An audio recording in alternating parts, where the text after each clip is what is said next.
if you say no. Looking good, YouTube. My name's Love Game, or PD1 Piranha if you prefer. I'm a man destined to be king.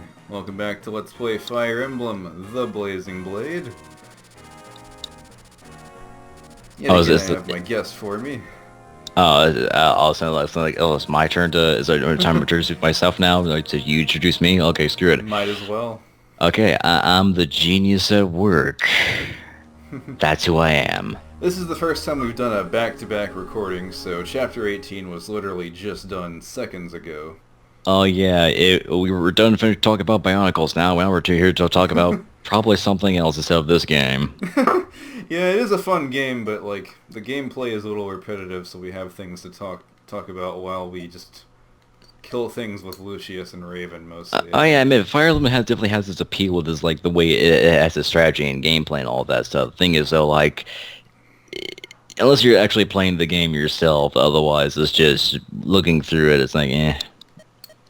So this is an optional mission right here. We did not visit a shop last time, so we should have enough, hopefully have enough supplies to keep going on. Traveling On, the song by the Decemberists. So, as for what's going on for me, I had 2 job interviews today. You probably know that I still work at Schlotsky's Deli. I'm trying to get a second job right now. And the first job, I don't know if this happens normally, like happens often, but I applied for Cheddar's. It's a restaurant. It's a more like sit-down restaurant. I like the fact you have to explain what Cheddar's is. Is like I remember Cheddar's being like kind of like a 2000s restaurant. Like I remember like not being like mainstream, but it was relatively popular. I think during like before the 2010s. I think nowadays you have to explain what it is. Yeah, it's a good restaurant. But no, they offered me the job like on the spot, like as soon as we were done. So I guess I must have did something right.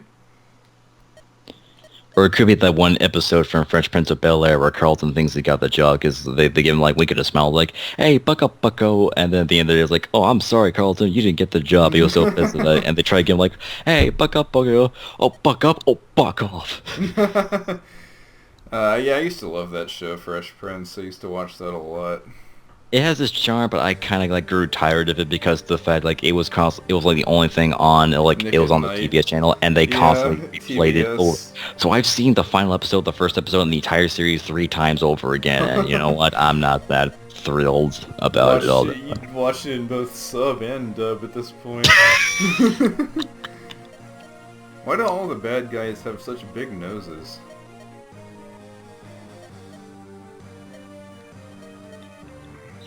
I would point that out, Nathan. It might make you seem a certain anti-something, if you know what I'm saying, Nathan. I'm just saying. What, like anti-kaiji? We don't talk shit about kaiji and noses here, Nathan. If you're talking about being anti-kaiji, I'm not sure if I can be your friend anymore, Nathan. Oh man. So we can talk about kaiji for this episode. Oh yeah, I could go into a whole thing about kaiji, be perfectly honest. Yeah, this is a show that he actually got me into. I remember, like, I showed you the first episode, and then we didn't have much time to, like, because I think I had to... You had to go, yeah. And so I just binged the entire first season after that. And then you guys are like, hey, I'm sorry, man, I'm sorry we couldn't watch it together, but I had to binge the entire season. Like, I'm not even mad, man. Yeah, you were, like, proud, yeah. But seeing as we're playing Fire Emblem, and just make this a trend for the last episode, let's not talk about Fire Emblem. Let's talk about like something like I'm honestly passionate about, kaiji. So I actually like heard about this show from like Anime America. If you've ever heard of that YouTube channel, where it's like they showed like one of the top 10 whatever animes things that they showed like this one like thing. So I was like, okay, this anime looks cool. I'll go ahead take a look at it, like, and then look more information. I was like, oh, it's a gambling show. Like, okay, this might sound interesting. And honestly, my favorite characters besides Kaiji himself from that anime is honestly my favorite characters are honestly the villains. Because here's the thing about the villains: yeah, they're bad people who screw over other people, like basically like use people for like their entertainment, like utterly screw them over and get them into debt and everything. But here's the thing about like the villains, especially like Tonegawa, like the right hand man to like the main chairman, who Hero. like yeah. Everything Tonegawa says is essentially right, because he makes a big deal. It's like, hey, listen, you all want like a lot of money. Here's the thing, that's not easy to get. There are people Especially who, in Japan, like, you have to work really hard in Japan just to get through high school, not to mention everything else. oh yeah. So basically, like, there are people who work their entire lives trying to get that much money, and after about, like, working so many long, for working that hard for so long, many years, like 20 years or something, they get that amount of money. Meanwhile, you people who have never worked a day in your goddamn lives, you just simply want that money, but never tend to work for it. Now all of a sudden, you're here presented with a chance, so of course, you're gonna try to bet your life for it, because that's what it's gonna take to get that money. So like he's obviously the bad guy and everything, but here's the thing, everything he says is absolutely true, because like it's a messed up situation where like the bad guys put themselves in the right, because the entire reason Kaiji got himself into the debt and like got himself to like this like game show where he has to bet his life and like bet like this messed up games where like bet his body parts and something like that, is because he got himself into that debt, either because of like it's his own fault, or like at the very beginning of the anime it's purely because he tries to be the good guy, because the entire reason he gets into debt in the first place is because a friend of him asked like, hey, can you co-sign this Yeah, loan? it's, I promise I'll pay it up. And Kaiji never actually, I think he had his own debt possibly, but because of that he co-signed a debt with a friend of his, he inherited that debt when the other friend couldn't pay it up. So he all of a sudden, he found himself, he had to pay a large amount of money. And basically Tonaga like rose him like, oh hey, there's this death game going on, we could pay you a lot of money if you win. And well, so naturally, what happens is, oh man, what is that guy's name? Endo. Endo contacts him and is like, yeah, you can do this thing to get out of your debt. yeah. Yeah, Endo's an interesting character. Endo was actually a female in the original, or not in the original, in the live-action Kaiji. Fun Oh fact. yeah. And the other thing that was just sort of like the mentality of like that Kaiji eventually learned. Because here's the thing, Kaiji is presented like the show's protagonist, but here's the thing, like he has his own flaws and everything like that. And here's the thing, by the very end of the second season, which unfortunately there's only 2 seasons for Kaiji, and we're probably never gonna get a 3rd season in our entire lives. That's the sad, unfortunate truth. For Kaiji, he is a piece of shit, because here's the thing, he can't do amazing things, he can't use like smarts and everything like that. He basically like manages to like get himself out of these life and death situations because of like he manages to not only manipulate the game around and bend the rules, but also play psychology and stuff like that. He does have amazing talents when he's pushed to the very edge and limits. He becomes like the person who he is because of the fact he's pushed to the edge, and when he pushed to the edge he like pushes back and becomes this like amazing person with this like amazing. But the thing is, like, he constantly gets himself getting pulled back into these situations because for most reasons. One, he's a piece of shit, and I'm saying like he's a bad guy. I'm just saying like the beginning of the series, he was just a punk who just He's like a gambler. yeah, exactly. The second reason like he kept constantly getting himself into these like different situations, because he tries to play the good guy, and that honestly screws him over almost as much as like him just randomly gambling, because the fact like he tries to like help everyone around him, but the thing is everyone around him constantly tries to screw him over, save for maybe a few people that he tries to save. And it honestly keeps happening to him. He tries to be the good guy, and only very rarely does that ever pay off in the end, because he could have actually just saved himself and not be in debt if he just like screwed the other people and just kept them winnings for himself. Because like he tries to help other people, they screw him over. He almost like dies or like gets sent off somewhere just because of that. As you can see, even with the advantage, Lucius could not be hit by fire, because Lucius is one of the best pimps in all the land, and I will take no substitutes. But yeah. I swear that like whenever I get into like a rant about something, I always lose track of the game. I have no idea where we are at night now. So Lucius is like, yeah, I upgraded Lucius from a whatever his previous class was into a bishop, so he can now use healing magic as well as regular offensive light magic. Very I nice. remember I remember this much. Lucius was a monk beforehand. That's the only Monk, thing, there you go. small detail I remember.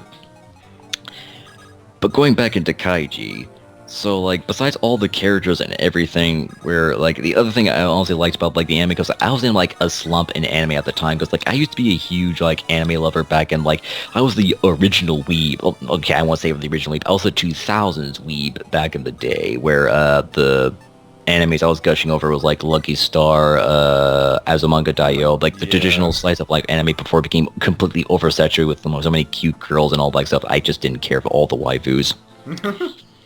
So Kaiju was a breath of fresh air for me because for the first time it wasn't like the traditional like shoujo anime like Naruto or Bleach or a bunch of other crap like that, and it You mean wasn't like shonen? shonen. Shoujo is more of a teen girls show. Yeah. Like, So yeah, it was yeah. like it was different. Like a lot of animes I watched it beforehand, and the other thing was and I kind of maybe I'm over exaggerating this, but by my attachment to Kaiji, but in my personal opinion, it honestly like I feel kind of embarrassed for saying this. Like, I feel like it honestly kind of saved my life, honestly, because it showed me like a different perspective of how to look on things, like a more aggressive approach to things. So like beforehand, I always had like a laid back type of thing to where I just kind of like had a it was a weird, depressing kind of way to think about it, where it was like, oh, I don't have to do anything because eventually it'll just happen, so I could just sit on my ass and just not do anything, and it was entirely pointless either way, so it's like, oh, well, I'll just work it out. But with Kaiji, it really just kind of like opened my eyes to the point where like, I need to do something in my life. I need to actually like take initiative. I need to actually like sit on my ass, and I need to actually look at my environment and actually try to change something about me. And actually, ironically, it was the villains that showed me that. Ironically, and then also at the same time, it was also just by Kaiji that gave me hope, kind of, because like Kaiji, he was at the lowest at the low. Even during the second season, he was at the very fucking bottom, but somehow, because of the fact he took stock of the situation and manipulated like the way to like his way of doing things, he fucking rose to the top and fucking got out of the situation he was in. Everything, no matter how low he got, he just came right back up. He was a fucking awesome dude. He's still a piece of shit, because here's the thing. Basically, at the end of the season, after he got out of prison, officially out of debt and everything, and got out of the situation, out like, and him and a bunch of other people, like, he just basically beat, I really don't want to spoil anything, because Kaiji's honestly a good goddamn anime. You all need to watch it, motherfuckers. Oh You all yeah. need some Kaiji. I can Basically, vouch for that. he had to gamble his life away, and at the end of the season, where it's like, okay, I just beat this one major gambling thing, he still goes on ahead and just gambles at some random place and wastes all his money that he just won. It's like, dude, seriously? You, because Kaiji really is a piece of shit. Like, I'm not saying that as an insult or anything. I mean, it seems like he's the type of guy, like, he's a gambler. He will go away and gamble his money, and because once he's out of that edge, once he's in a safe place, he'll just fall back into it. Like, I think Kaiji knows this himself, where he'll fall back into, like, where he'll just kind of just waste burning up money and stuff like that. So unless he has, like, the edge, the game, the place where he needs to, like, to risk it all to, like, get it all, like, he won't really be himself. Otherwise, he'll just, like, revert back into, like, just kind of like the bum he was in the very beginning of the series. And that's what I honestly loved about Kaiji, because of the fact he is an amazing person, but he has his own flaws. He's a genuine character. He's not like, oh, he's Goku. Oh, he's super strong, but he gets hungry and he forgets stuff or some crap like that. Or Yeah. like, Kaiji is this dude with his own flaws, his own. Here's the thing, because at the end of season 1, he basically like beat the establishment essentially. He like fucking like won from a game of life and death, and like would have gotten out of his debt and would have some money left over. However, he's like, no, I'm going to take down the whole establishment. I'm going to take down the fucking president. And he tries to do so, and he makes up an incredible strategy for doing so, except he gets screwed over so bad because he thought, like, he out outsmart. cheated, basically. Pretty much like that. So that's the other flaw with him. The Kaiji is ambitious, but that's also his other major flaw. So while his ambitious missions honestly do help him throughout the series, the fact is he can become over ambitious. And here's the thing, Kaiji is seriously lucky, especially with the fact he made connections with people who legitimately helped him and helped him back. So like he's very lucky with that. Because if it wasn't for that, his ambitions would have possibly killed him or like have him sent back straight back down. Yep. Nobody's denying that. So like Kaiji is an amazing anime in my personal opinion. It's like one of the best animes I've ever seen, and is one of my personal favorite. And it also did in fact change my life and how I looked at things. So like I definitely wouldn't be the same here if I had never saw Kaiji.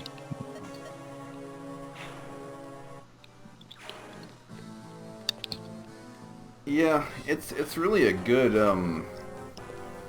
something to like, because Kaiji's like not a perfect character. He's definitely not like the guy. He's not somebody you would aspire to be, but at the same time, he's like someone you could look up to, just in the sheer sense of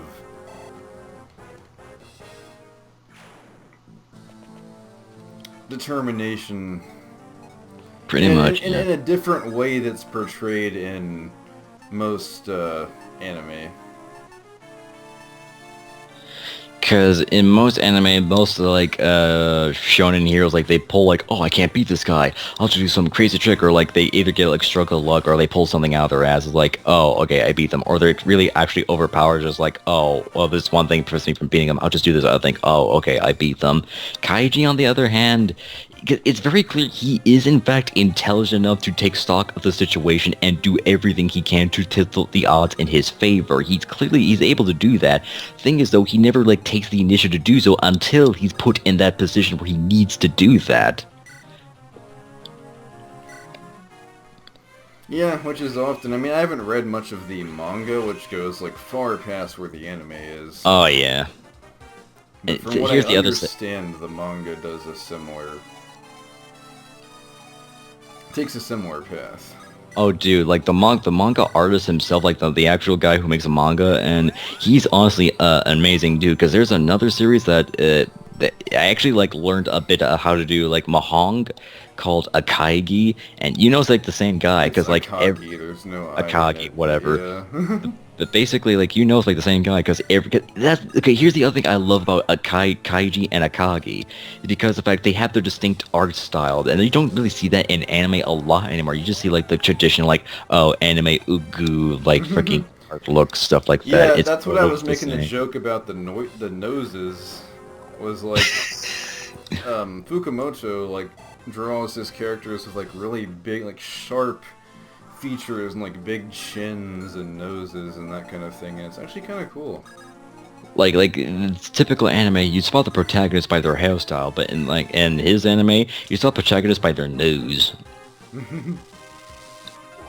Yeah, you but yeah, do. He makes amazing manga, especially Akagi. So like my major complaint about Kaiji is that they never made a season 3. Technically they did, but the problem is it's only available on, ironically, a pachinko machine.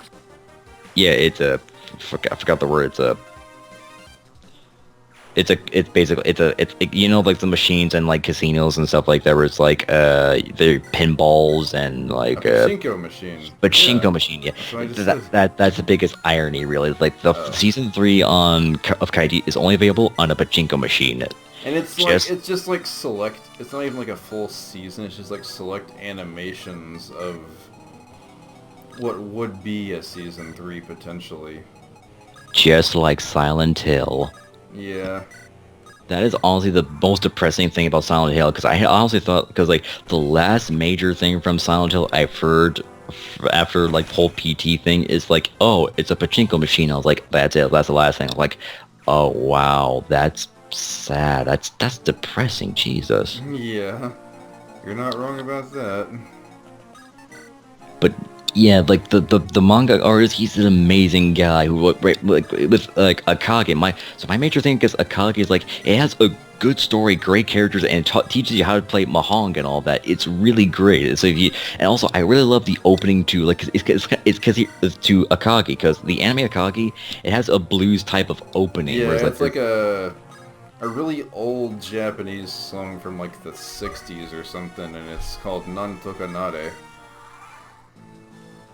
So yeah.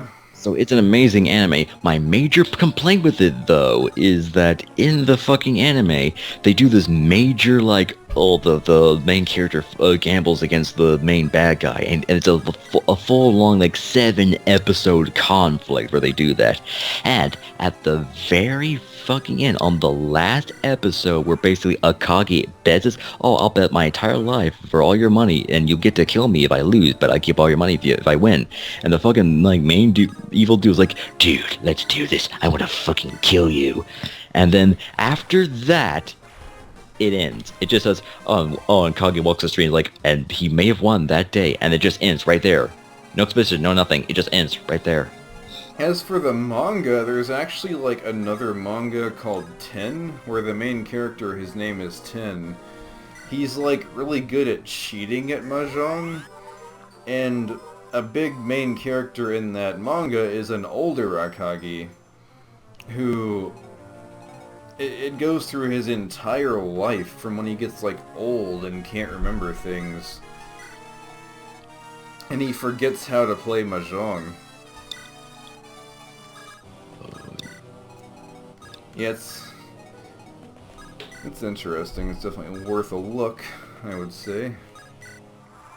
The one thing that Kaiji might be getting sometime in the future, and hopefully it might actually be getting this soon, is a dub, because Finally, there's Mr. Tonegawa. Yeah, there's a whole anime about Tonegawa now called Mr. Tonegawa and the Middle Management Blues. And it actually got an English dub. Oh, yeah. So yeah, there's a big possibility now that Tonegawa will get a full-on English dub, and that would be just dandy, I would say. And did you say, like, David Hayter's gonna be voicing Kaiji or something like that?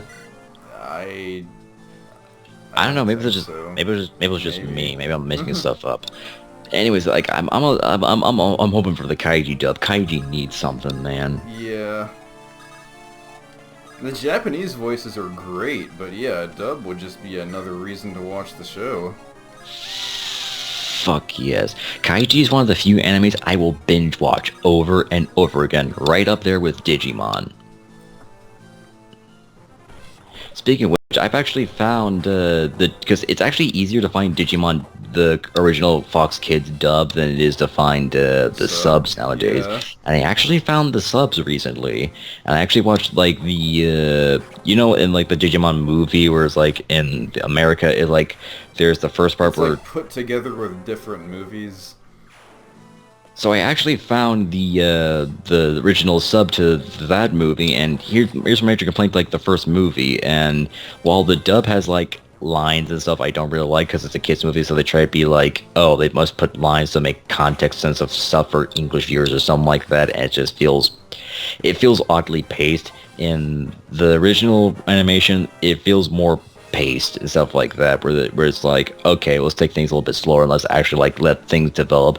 But my major problem with that short film is the fact they use the same song over and over again, and it does not fit anywhere. They use it like in the major fight, and they use it like in things like Start Breaking, and there's like, oh, it's a triumphant theme of something like that, and it fits absolutely nowhere in the entire short film. That movie also has All-Star by Smash Mouth in it, so it actually predated the Shrek memes. Fun fact. Yeah. But that's something I actually miss in the, this is actually something I'll give to the Fox Kids TV dub. I'll give way over the sub. They had better background music than anything in the subs from what I've seen so far. Like, just the background music was the most epic orchestral stuff that goes on in the background. It's so fucking awesome, man. And meanwhile, in the sub, it has different background music, and it's just like, sort of like not the same orchestral stuff, it's like the typical, like, oh, action is happening in an anime, stuff like that. Yeah. And my favorite thing about the Digimon show was the background images. Just like, because here's the thing, in like the background there was lore and everything going on, because like in all the landscapes different like that. Because you saw like, because the whole theme in the Digimon show was that the digital world was its own parallel dimension to like the reality, and that the problem was going on with the digital world was like the realities were like blending together. So you saw like stuff from Earth going inside the digital world, and you saw stuff like that all throughout like the digital world and all stuff like that, and they actually develop like the villains and stuff like that, what goes on and what like, and they made it makes sense in terms of, like the Digimon lore and stuff like that in the franchise. Yeah, I didn't watch as much Digimon as this guy here did, but I enjoyed what I saw of it. You obviously watch more Pokemon than I did, because Yeah. I didn't have access to the Pokemon channel. I had access to the Digimon channel. But I'll say, like, after watching the Pokemon anime, I am not amused. Yeah, I've like warmed up more to the Pokemon anime in more recent years, but it definitely has a different tone than the games do. And again, it's just a little more childish, so it's not like unwatchable, but it's definitely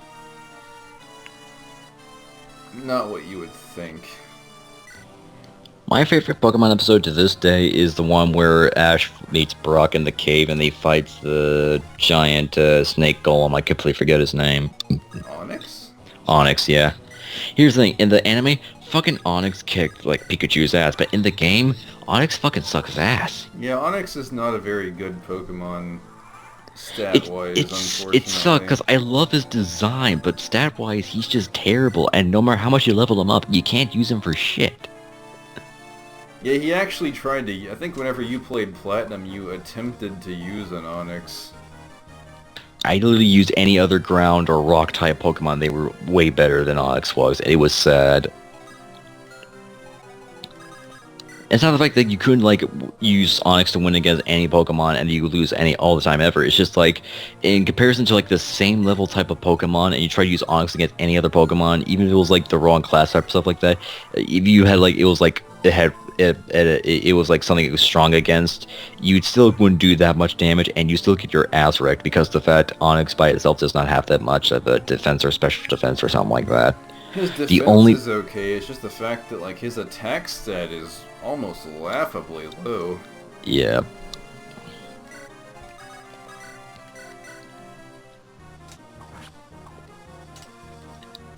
So, like, that's my favorite Pokemon episode, and that's the most lying Pokemon episode I've ever seen, because the fact that would never happen in game. That just shows, like, either the sprinklers turning on. No. We're like fucking Onyx was able to beat Pikachu's ass, because the only way that can happen is Onyx is seriously over leveled than Pikachu, or Ash is just seriously a bad trainer. Well, Onyx is a ground type, which is immune to electric moves. Yeah. But didn't like Pikachu have other moves like in the fucking anime, or just like fucking? He later on learns Iron Tail, but I don't know what he had at that point that would have been able to, like, properly damage an Onyx. Eh. It was weird. So at the end of the day, it was just like Ash is a terrible Pokemon player. Yeah. Eh. Most of the time, that is the case. Anyway, I always liked the Digimon anime because, like, it just had way better lore and way better characters and way better stories, in my personal opinion, most of the time. Seasons 1 and, like, not seasons, but, like, series 1 and 3 are my favorite. Series 2 I kind of pass on because the fact the animation, because the animation in the first series was never really that good. There were a couple of shots where, like, they never finished the actual drawings. It looked like watercolors. I'm not even making that up. That is true. And the dub is even worse in some cases, where sometimes they'll try to, like, do things to make some sort of context. I remember exactly, because when there is, like, a flaming Pokemon called Meramon, it's just a dude on fire. That's literally the Pokemon. You just said a flaming Pokemon. You meant to say Digimon. Digimon, like, it's Digimon. It's literally just a dude on fire. Here's what happens. So, this flaming Digimon is coming towards a village of weaker, like, baby Digimon. So, what the Digidescent dude, here's what fucking Tai, the leader of the Digidescent, does. He says, "Everyone freeze! Stay still!" And they have, like, an entire minute of a shot where they just, like, have them just standing still for whatever reason, and nothing else, until they eventually decide to run away. I think in the sub, I haven't watched that far. In the sub, they actually do something else, and they apparently decide to do that in the dub. But it makes no sense. Oh shit, we're done. Oh fuck. Yeah, I think we're done for right now. That was an interesting tangent. I'm still not even done. Oh Jesus Oh Christ. man. Yeah, that's gonna be it for chapter 18X here, and we'll get back onto the path of the main story next time, hopefully, and go on And more hopefully we'll actually lovely be talking about. tangents. Well, hopefully we'll be talking about Fire Emblem in the next part. Hope you enjoyed chapter 18, the part where we don't actually talk about Fire Emblem at all, the entire chapter. Not at all. Alright. Until then, I have been Love Game. And I am the genius at work. I fucking love Digimon and Kaiji. I hope you understand that. I think they got the point by now.